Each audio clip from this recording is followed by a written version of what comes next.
Esta é a história do dia da Rádio Observador. Como Israel ocupou o espaço vazio na Síria.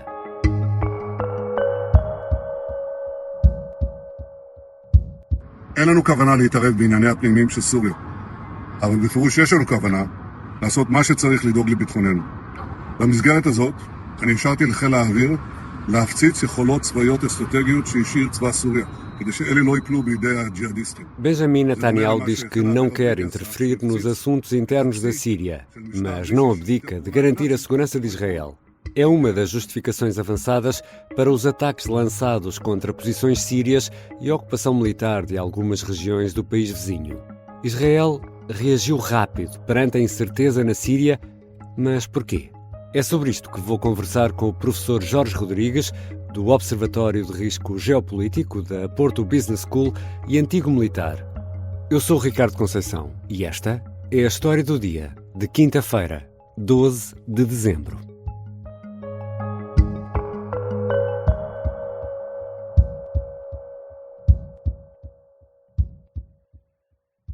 Bem-vindo, professor Jorge Rodrigues. Obrigado pelo convite, Ricardo. Professor, temos de começar, obviamente, pela questão dos Montes Golã e pelo conflito que opõe a Síria a Israel, podemos dizer, há muitas dezenas de anos. É verdade, os Montes Golã acabam por assumir uma componente importante neste conflito, desde o início desde a existência, que Israel surge, que os Montes Golã de alguma forma acabam por ser uma parte particularmente importante, seja a nível estratégico, seja a nível civil, seja mesmo a nível político neste relacionamento entre os dois países. Como ficou o território da Síria no pós-mandato da França, tinha alguma capacidade de intervenção em território israelita que preocupou os israelitas em 1967, quando desenvolveu aquele ataque preventivo na sequência de algumas ações e movimentações de forças militares do Egito, mas a verdade é que acabou por se constituir num conflito israelo-árabe, na Guerra dos 6 Dias, e que, portanto, desde junho de 67, que Israel acabou por vir a ocupar essa região, como ocuparia outras dentro dos seus adversários na altura, o Egito, a Jordânia e o Iraque também, para além da Síria, naturalmente. E nessa altura esse controle acabou por ser transformado um pouco mais tarde numa ocupação de facto do território. De alguma forma foi evoluindo, mas a verdade é que assume agora uma importância particularmente relevante neste momento. Ou seja, até agora estes dias, e já lá vamos a estes dias, mantinha-se esse status quo, portanto, uma parte ocupada. Qual era a relação de forças nos Montes Golã nesta altura? Diríamos que Israel de alguma forma tem uma ocupação de facto de 2/3 de todo o território. Há uma zona desmilitarizada, há uma zona em que a ONU tem uma força, aliás, mais de observação, são chamadas Forças das Nações Unidas de Observação da Separação, o termo em português, UNDOF, que desde 74, na sequência de uma resolução do Conselho de Segurança, que agora não sei de cor o número, mas de qualquer maneira tem uma força que rondará os 1.000, 1.100, vai variando com as forças da região, não tem normalmente um comando da força de alguém muito relevante, de um país muito relevante, o que por si também significa alguma coisa, e mesmo a própria componente de forças não é normalmente dos países mais importantes das Nações Unidas. Isto revela também a menor prioridade que está a ser dada para esta área, assumindo um pouco o controle de Israel do território, como eu disse, que foi anexado basicamente desde 1981. Tenho a curiosidade na sequência dessa anexação, houve de facto um conjunto de ocupações de colonatos que foram desenvolvidos e grande parte da população da região, maioritariamente drusa, acabou inclusivamente por aceitar a cidadania israelita. Portanto, havia uma aceitação de facto no terreno da situação atual. E perante estes sinais que tivemos de fragilidade na Síria, com a queda de Damasco, professor Jorge Rodrigues, afinal, o que é que fez Israel agora por estes dias?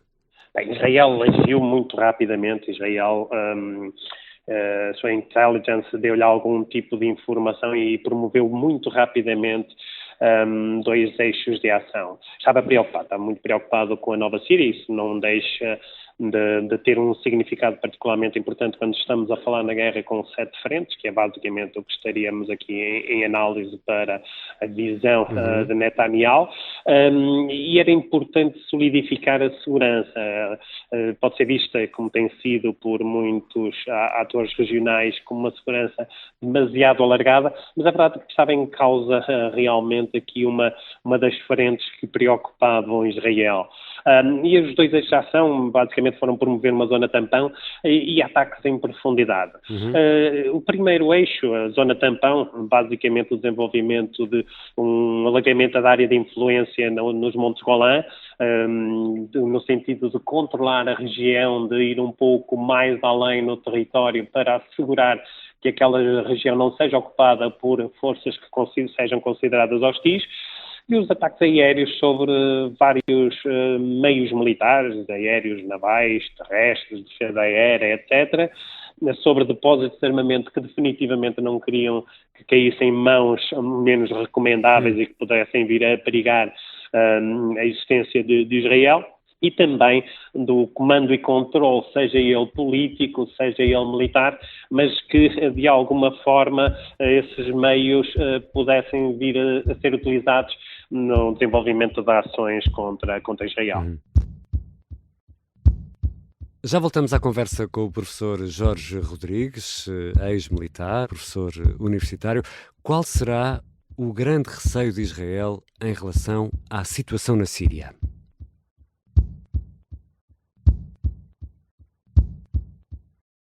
O quadro era muito pouco recomendável a pessoas mais sensíveis. No dia seguinte eu estava dentro de um carro com agentes especiais do FBI. Esta é a conturbada investigação ao assassino em série que há 30 anos aterrorizou o país e desafiou a PJ. Uma história de pistas falsas, escutas surpreendentes e armadilhas perigosas. Prenderam o meu estripador, como é que é possível? Era tudo mentira. Tudo. A Caça ao Estripador de Lisboa é uma série para ouvir em 6 episódios que faz parte dos Podcast Plus do Observador. É narrada por mim, Inês Castelo Branco, e tem banda sonora original de Mário Lajinha. Estreia a 17 de dezembro. Os Podcast Plus do Observador têm o apoio da Kia. Estamos de regresso à conversa com o professor Jorge Rodrigues, foi militar, é agora professor universitário na Porto Business School. Professor, por que são os Montes Golã tão, e eu ainda digo mais uma vez, tão estratégicos e importantes para Israel? Ora bem, são umas posições elevadas. Isso a nível militar tem particular importância porque tem o que se designa como comandamento sobre o território israelita, ou seja, de alguma forma Israel tem uma profundidade estratégica diminuta, ou seja, muito facilmente se intervém sobre zona sensível no interior do território israelita.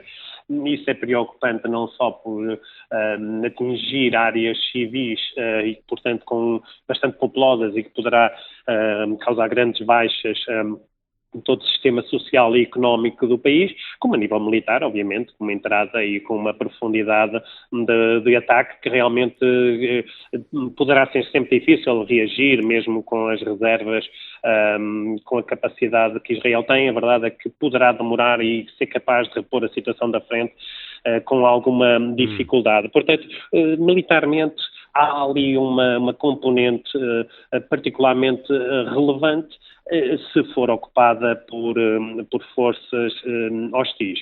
Por outro lado, e numa perspectiva mais, vou-lhe chamar civil e económica, é uma zona originária de água. A região do Monte Hermon tem uma nascente vital para aquela área de Israel, em que precisa, para efeitos económicos e também de sobrevivência dos povos que ocupam aquela região e, portanto, sendo um bem escasso, é essencial controlar.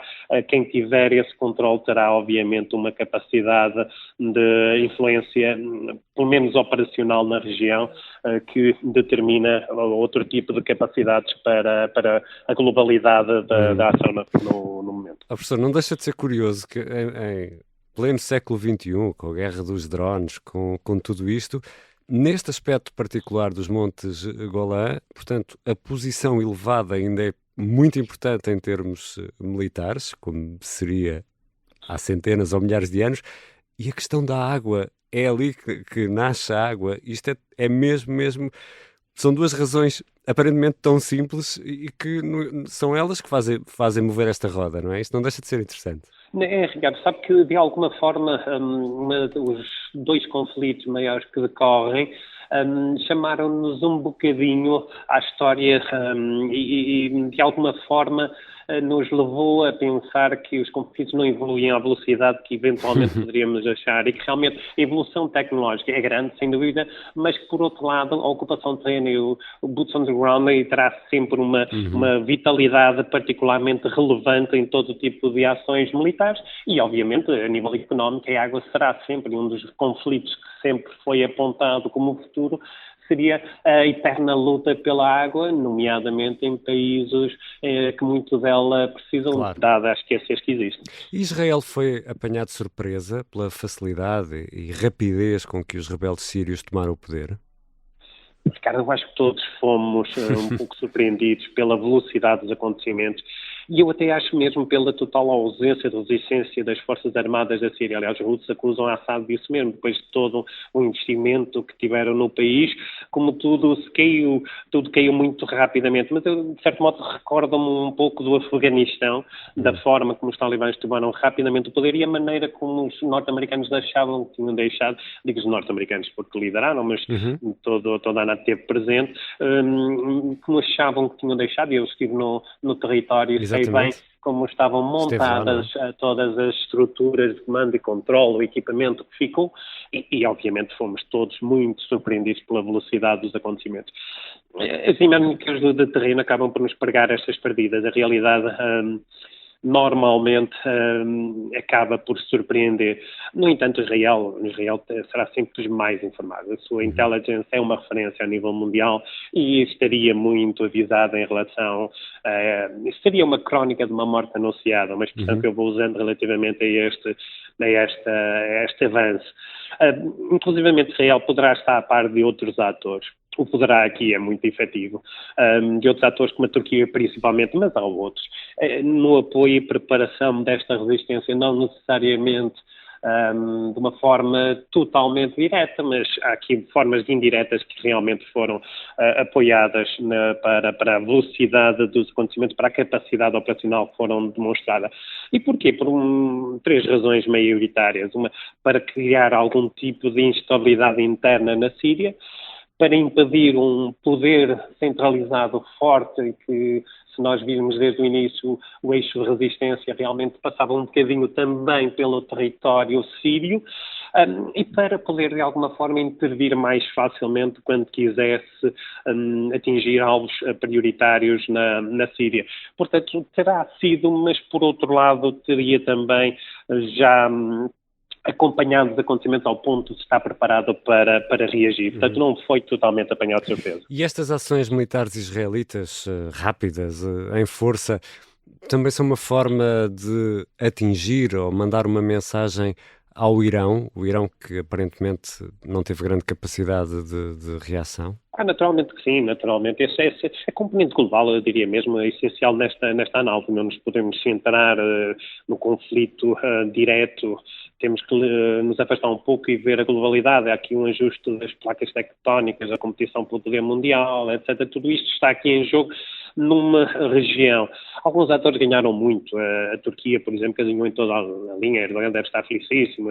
A potência regional, a luta pelo poder do mundo muçulmano, etc. Portanto, aqui há atores que realmente tiveram influência e ganharam imenso, e Erdogan devia ter esta contada desde os tempos em que Assad o traiu, a maneira como o Erdogan vê, porque passavam fins de semana juntos, temos que nos lembrar disso, e de repente passaram a inimigos. Portanto, alguma coisa aqui ficou sempre espetado num espinho, espetado na pele de Erdogan.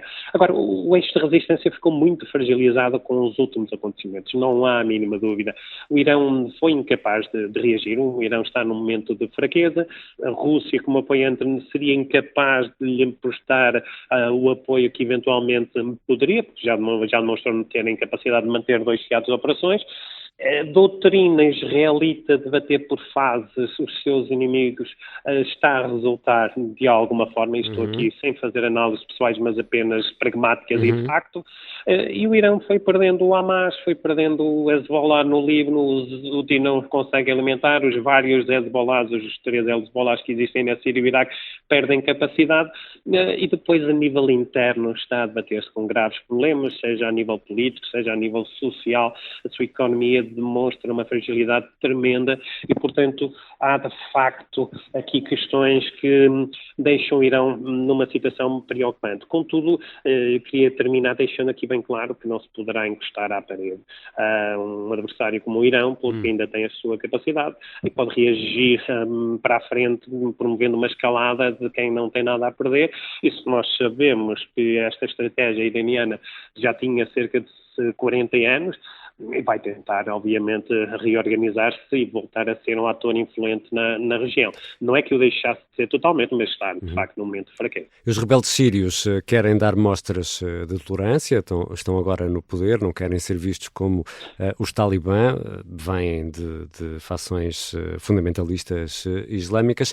Mas, professor, poderá ser este o principal receio de Israel, ter fronteira com uma nova teocracia em que a Sharia será a lei nesse novo território? Será isso que mais assusta Israel, ou não? Passará por 2 vetores, mais uma vez um pouco em linha com o que eu dizia há pouco. As fronteiras de Israel são preocupantes, nós sabemos que ele tem vários atores regionais que são uma ameaça existencial, que têm inscrito isso dentro das suas próprias doutrinas internas.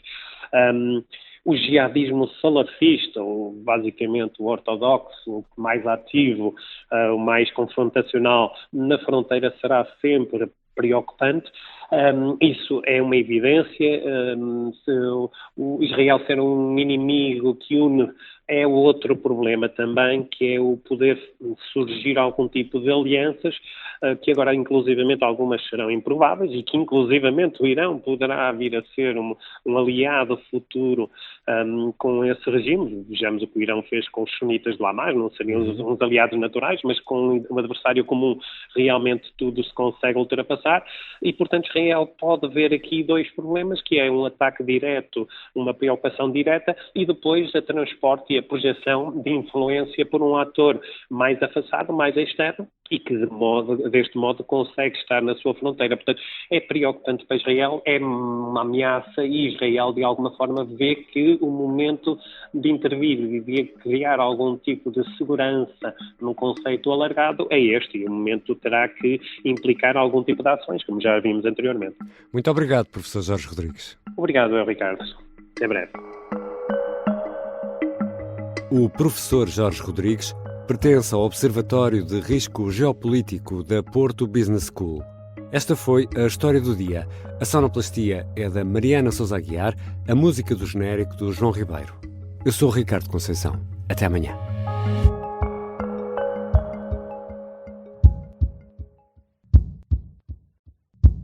Se gostar deste podcast, pode seguir, dar 5 estrelas e comentar o episódio na Apple Podcasts ou no Spotify. Pode também subscrever e gostar no YouTube. Assim recebe uma notificação sempre que houver um novo episódio.